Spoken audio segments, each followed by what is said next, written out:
Good morning, good day, good night, whichever. We are at Deuteronomy chapter 20, verse 18. That they teach you not to do after all their abominations which they have done unto their gods, so should you sin against the Lord your God. Notes. If the abominations of these heathen tribes who served all types of crazy religious gods were taken by the Israelites, they would lose their way and be destroyed exactly as the heathen. And to make it really, really short, that's exactly what ultimately happened. Verse 19. When you shall besiege a city a long time in making war against it to take it, you shall not destroy the trees thereof by forcing an axe against them, for you may eat of them, and you shall not cut them down, for the tree of the field is man's life, to employ them in the siege. Well, notes. Obviously, this is talking about fruit-bearing trees. Verse 20. Only the trees which you know that they be not trees for meat, you shall destroy and cut them down. And you shall build bulwarks against the city that makes war with you until it be subdued. Notes. A bulwark, if I remember correctly, you know those pointy little logs that they like to jam into the ground and they look really, really ugly? Well, that's basically what I think a bulwark is. I'll have to check my Hebrew dictionary. But anyways, chapter 21.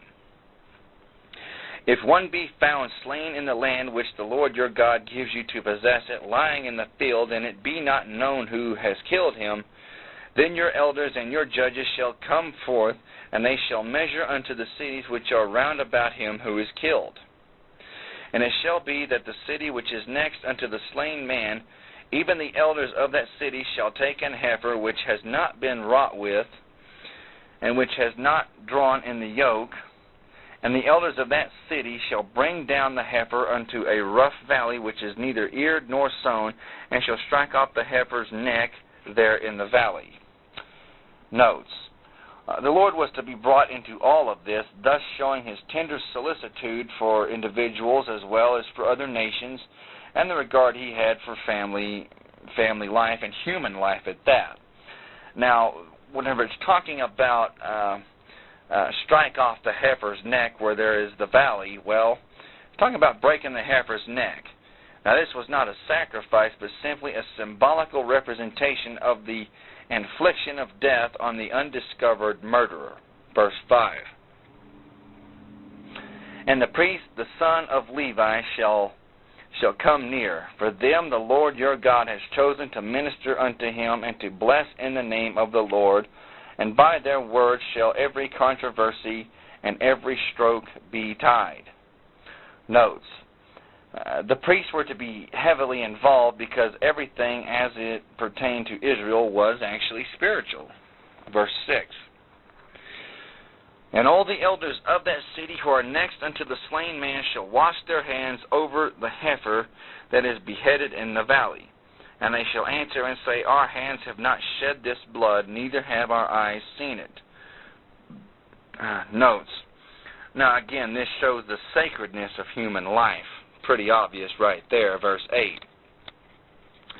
Be merciful, O Lord, unto your people Israel, whom you have redeemed, and lay not innocent blood unto your people of Israel's charge, and the blood shall be forgiven them.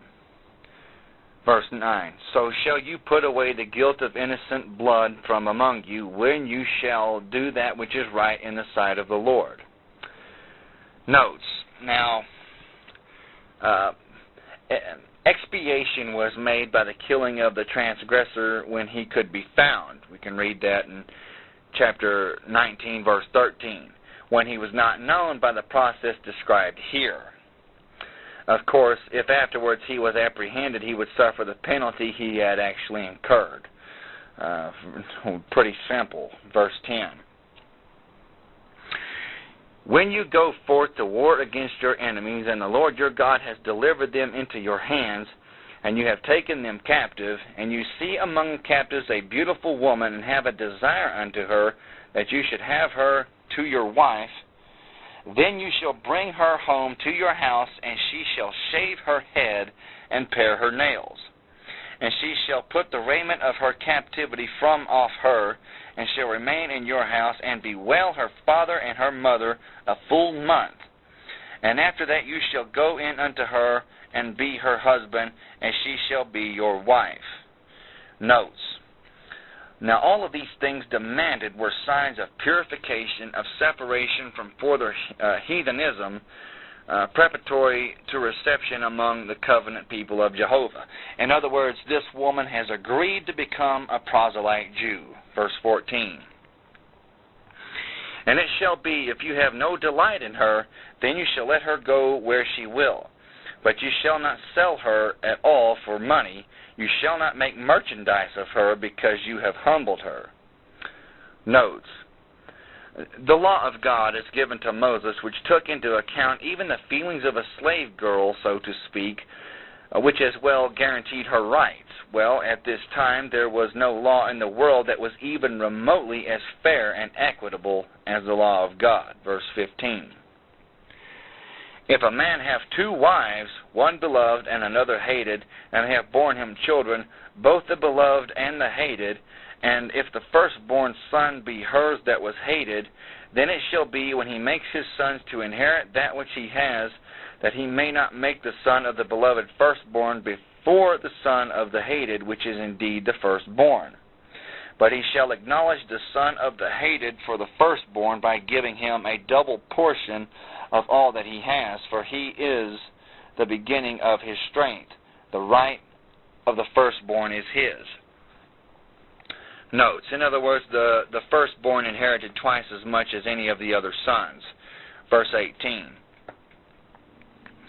If a man have a stubborn and rebellious son, which will not obey the voice of his father or the voice of his mother, and that when they have chastened him will not hearken unto them, then shall his father and his mother lay hold of him, and bring him out unto the elders of his city, and unto the gate of his place. And they shall say unto the elders of his city, This is our son, and he is stubborn and rebellious, and he will not obey our voice.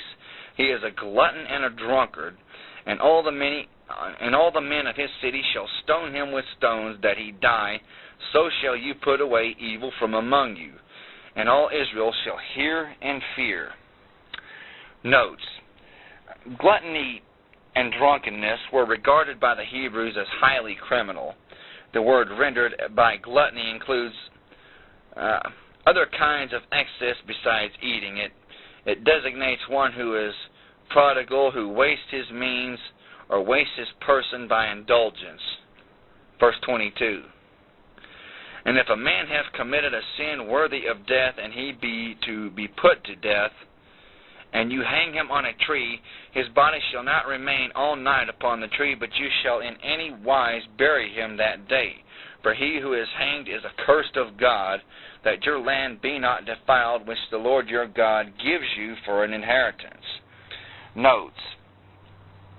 Now, this is the reason why the religious leaders of Israel demanded that Jesus be put on the cross. That's in Matthew chapter 27, verse 23. You see, they knew that one put on the tree was accursed of God, and so they reasoned that the people would think, were he really the Messiah, God would never allow him to be put on a cross. They did not realize that the Lord had foretold the event of the cross some 1,500 years earlier, as it concerned the brazen serpent on the pole. That's in Numbers chapter 21, verses 8 through 9. It was necessary that Jesus go to the cross in order that he might atone for all the sins of mankind, at least for all who will believe. John 3:16 for the win. So Jesus was made a curse on the cross, not because of his sins, for he had none, but for the sins of the whole world and for all time. John chapter 1, verse 29, and Galatians chapter 3, verse 13. And we must pick up in chapter 22 of Deuteronomy. Thank you, and God bless.